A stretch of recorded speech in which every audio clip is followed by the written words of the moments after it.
Bonjour à tous. On se retrouve aujourd'hui, mercredi 2 novembre, pour un nouveau numéro des nouvelles de la journée. Un résumé de l'actualité du jour en quelques minutes pour se mettre à jour sur les sujets importants. Guerre. Des céréales sur la mer. Suite à l'accord conclu hier soir, les navires ukrainiens ont repris la mer chargée de céréales. Le trafic avait été stoppé lorsque la Russie avait rompu l'accord passé avec l'Ukraine. On a pu apercevoir sur la mer Noire plusieurs navires remplis de céréales. L'ONU confirme le retour à la normale en mer Noire. 7 cargos transitent à nouveau via le couloir humanitaire. Monde. 3 missiles tirés depuis la Corée du Nord. La Corée du Nord a lancé 3 missiles ce jeudi matin dont une balistique intercontinentale. Ces tirs de missiles ont déclenché des alarmes en Corée du Sud et au Japon. L'armée sud-coréenne a annoncé qu'elle prolongeait ses exercices aériens accompagnés des Américains. Sport. Paris termine deuxième malgré sa victoire sur la Juventus.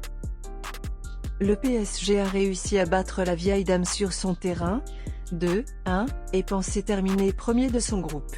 Mais le Benfica Lisbonne a étrillé le Maccabi, 6-1, et passe devant le PSG à la faveur des buts marqués à l'extérieur.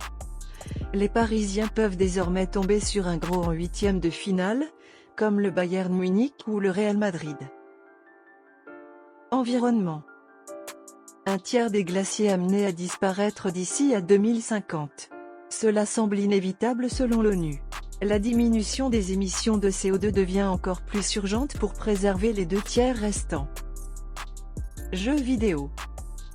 La Paris Games Week sous fond de hausse des prix et de pénurie. La PS5 est en rupture partout en France. De plus, elle est passée à 550 € alors qu'à sa sortie en 2020, elle était facturée à 500 €. Les gamers n'arrivent pas à les trouver en magasin. C'est pour cela qu'ils se rendent à la PGW pour pouvoir tester les nouveautés. Politique. Fonds pour une aide alimentaire durable. Le gouvernement va proposer une aide de 60 millions d'euros en 2023.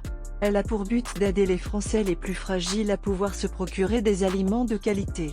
La Première ministre, Madame Borne, souhaite soutenir les acteurs nationaux, en leur permettant d'accéder à des produits frais et de qualité. Merci d'avoir regardé cette vidéo. Si elle vous a plu, n'oubliez pas de laisser le pouce bleu, abonnez-vous et activez la cloche.